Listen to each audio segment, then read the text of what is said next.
후보에게 함성과 박수로 맞아 주시기 바랍니다. 힘찬 함성과 박수 부탁드립니다.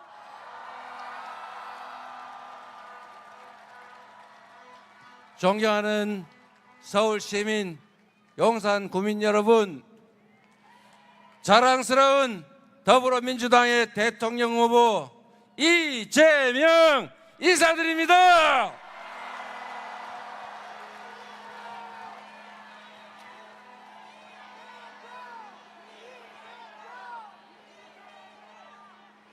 여기가 그 용이 산다는 산 용산 맞습니까?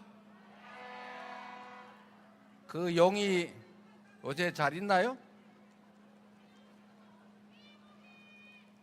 뭐라고요?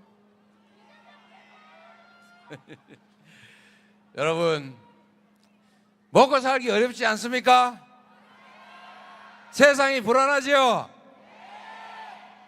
이런 세상을 이제 6월 3일에는 확실하게 끝장을 내고 새로운 나라로, 국민이 진정 이 나라의 주권자로 존중받는 민주국가, 그리고 평화와 안전이 넘치는 행복한 나라 함께 만들어 봅시다, 여러분.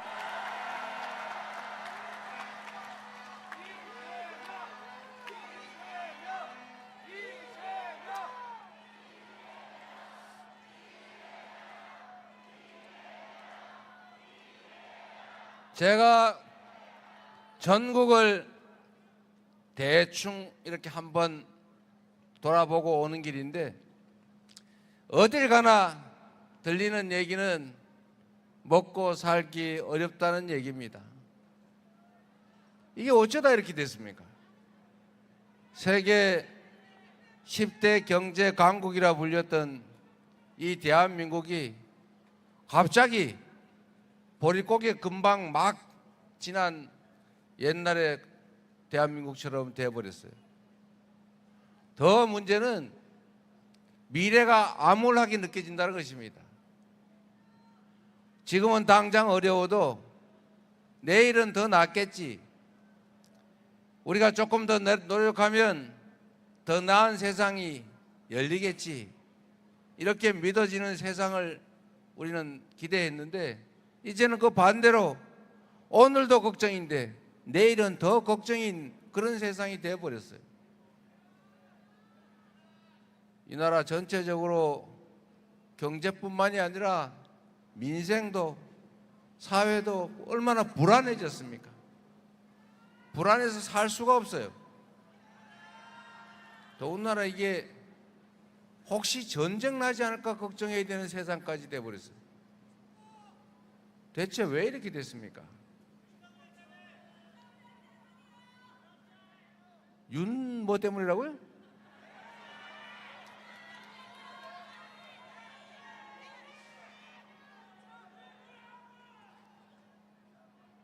이 지난 3년 윤석열 정권 동안에 대한민국의 안보 상황도 너무 나빠지지 않습니까? 이 한반도는 세계 유일의 분단 국가라고 불릴 정도인데 세계에서 군사 밀도가 가장 높은 나라라고 하잖아요. 그런 나라다 보니 평화가 곧 돈인 나라입니다. 혹시 전쟁하지 않을까? 미래가 불안하면 경제가 살 수 없어요. 외국인 투자를 유치를 하려고 해도 혹시 저 나라가 나중에 뭔 일이 생기면 어떻게 될까? 이런 걱정이 되니 투자도 망설일 수밖에 없지 않습니까? 그게 현실이죠. 그런데 여러분, 저는 계엄하겠구나 이 사람들이 라고 생각한 여러 가지 추론의 근거가 있었는데, 그 중에 하나가 북한이 휴전선에다가 다리를 끊고 도로를 끊고 심지어 개활지, 이 차가 지나가거나 뭘 할 수 있는데 전부 장벽을 쌓더라는 거예요. 6.25 이후에 없던 일을 북한이 하고 있었던 겁니다. 대체 북한이 왜 장벽을 쌓을까? 휴전선에 돈 들여서 먹고 살기도 거기도 박박할 텐데. 남쪽에서 탱크로 밀고 올라갈까 봐 무서워서 탱크 장벽을 쌓은 거 아니겠어요? 북한이 이렇게 느낄 정도였으니 다른 나라는 오죽했겠냐고요. 제가 그걸 보고 이 사람들이 뭔가 사고를 쳐도 크게 치겠구나. 계엄을 해야 되는데 명분이 없으니까 북한에 자극을 해가지고 북한하고 한판 군사적 충돌을 일으킨 다음에 그 핑계로 군사 쿠데타를 하려고 하는구나. 비상계엄을 하려고 그러구나. 이렇게 제가 확신하게 됐죠. 제가 보기에는 아주 오랫동안 북한을 자극을 했는데 북한이 눈치를 채고 그냥 잘 견딘 것 같아요. 그러다 보니 결국은 백주 대낮에 아무 일도 없는데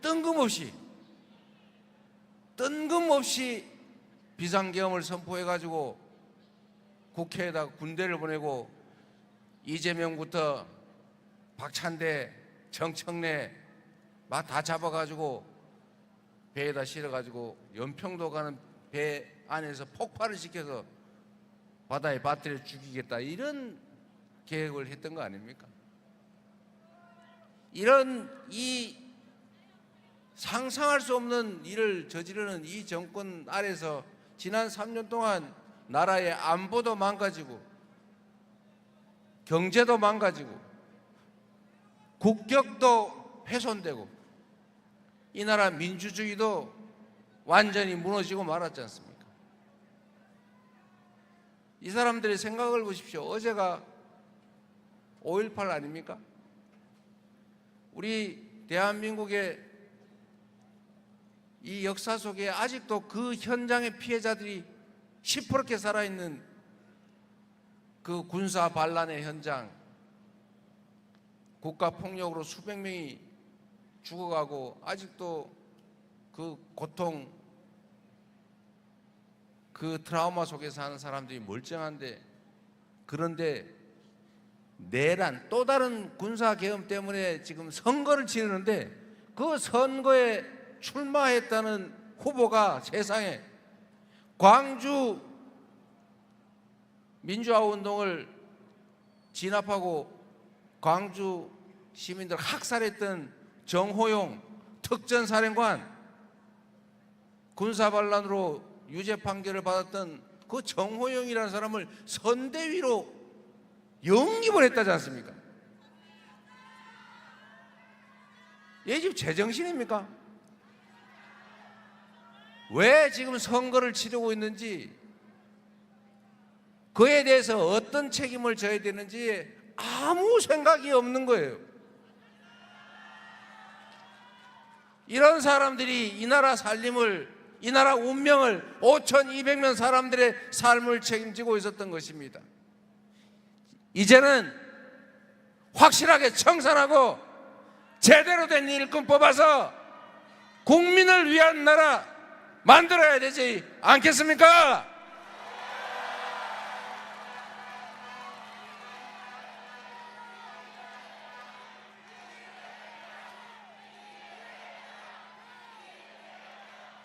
정치는 정치인들이 하는 것처럼 보이지만 실제로는 누가 한다고요? 국민이 하는 거죠. 6월 3일에 새로운 나라를 만들 사람이 누굽니까, 여러분?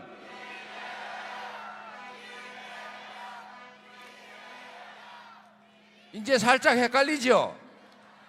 분명히 이재명, 저 사람이 이재명 그러면 아니야 이럴 것 같은데, 그래도 이재명 해 주십시오.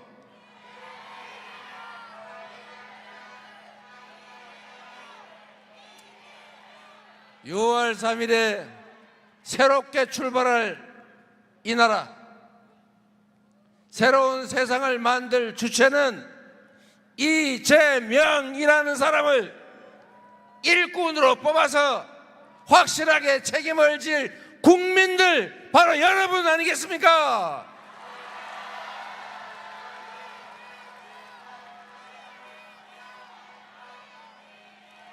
그래서 대한민국은 민주공화국이고 모든 권력은 국민으로부터 나오는 것이고, 그래서 모든 권력과 국가 역량은 오로지 국민만을 위해서 쓰여져야 한다.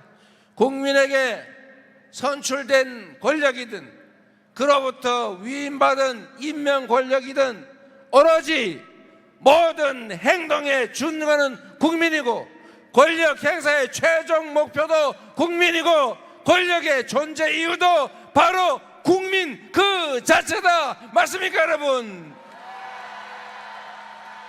여러분이 이번에 확실하게 보여주십시오.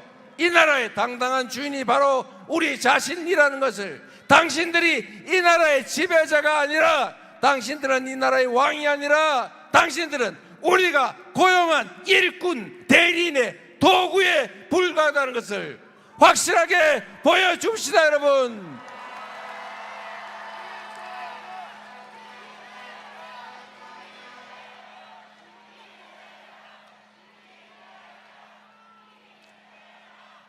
여러분, 여기 보니까 김상욱 의원이 와 계신 것 같더라고요. 우리 대한민국 국민들은 참으로 위대한 국민들입니다. 전 세계 해방된 식민지 중에서 유일하게 산업화와 민주화를 동시에 이뤄낸 나라입니다.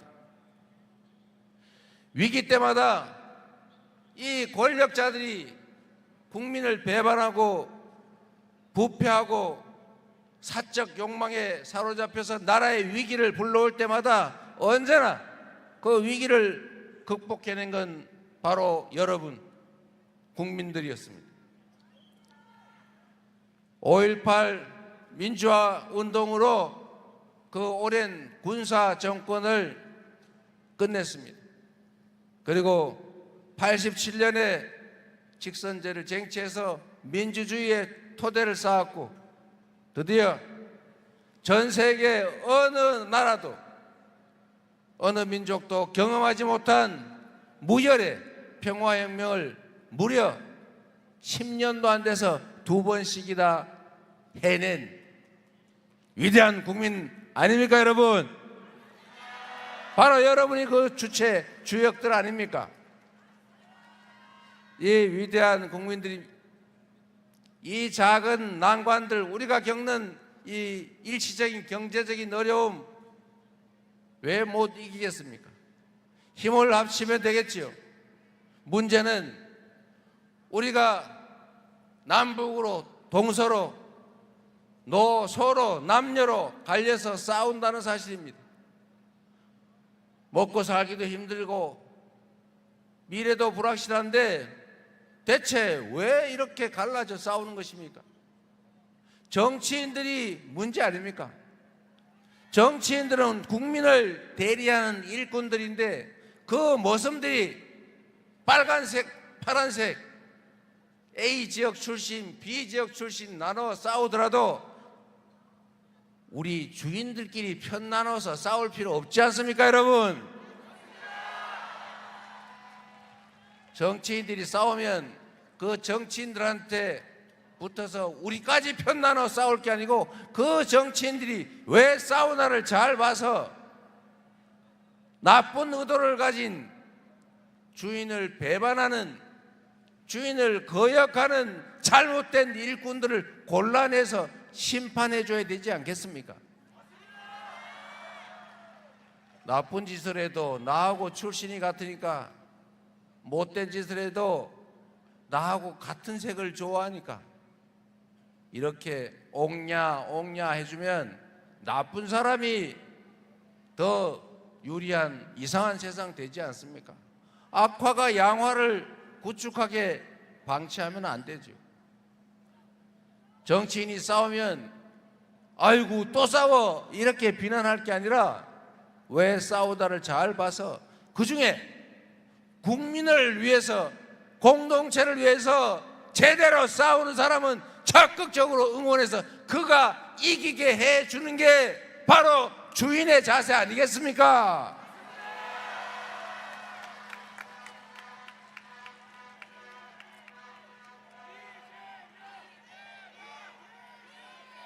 작은 차이들을 극복합시다. 정치라고 하는 것이 정치인들의 무슨 이념, 가치를 시험하는 장소가 아닙니다.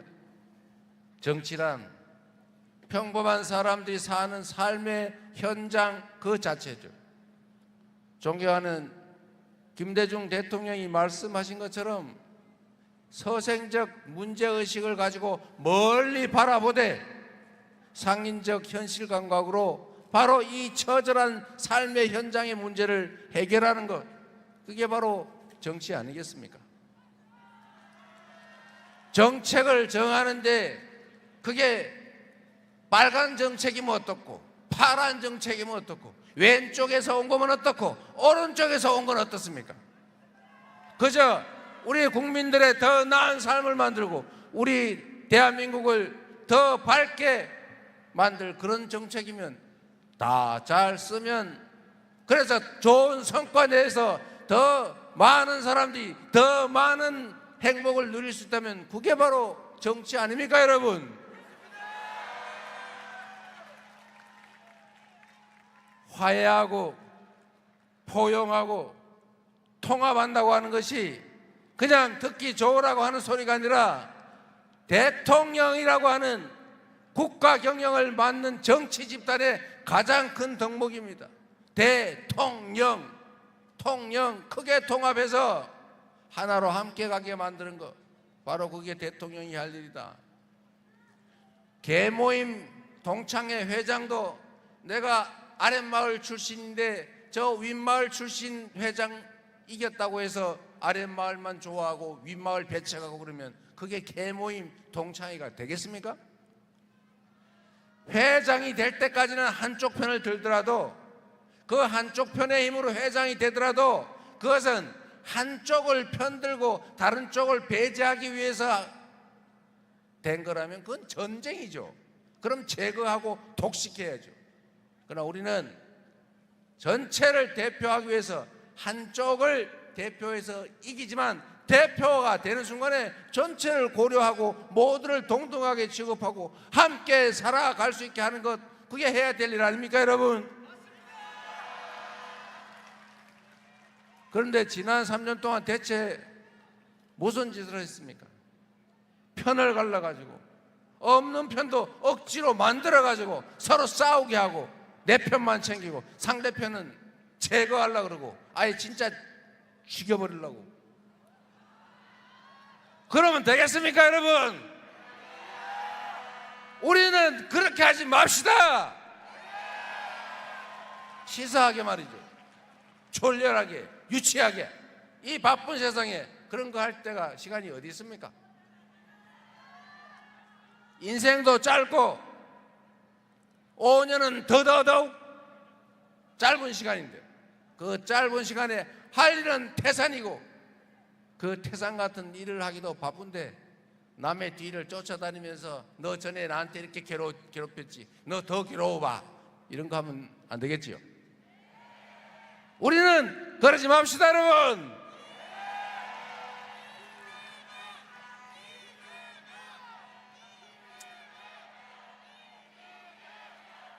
그래서 그런지 많은 사람들이 함께 해주고 있습니다. 아까 김상욱 의원 여기 와 있는 것 같은데 저기 가짜 보수 정당에서 고생하다가 이제 제대로 된 당으로 왔는데 혼자 얼마나 머쓱하고 쑥스럽겠어요. 박수 한번 주세요. 환영의 박수. 김상욱, 김상욱, 김상욱.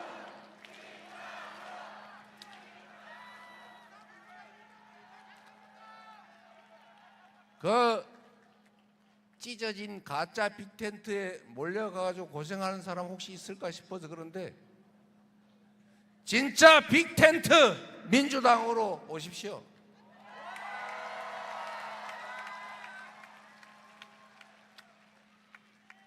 우리 모두 더 나은 세상을 국민이 주인으로 존중받는 진짜 민주공화국, 진짜 대한민국을 향해서 함께 손잡고 나아갑시다. 여러분, 지금 대한민국은 할 일이 태산이다. 경제도, 안보도, 평화도, 민주주의도. 이 난제들을 우리는 해결하고 모두가 희망이 넘치는, 자식들에게는 돈이 아니라 기회를 물려주는 그런 세상을 만들어야 합니다. 그런 세상을 만들 6월 3일을 새로운 희망의 출발점으로 만들어야 합니다.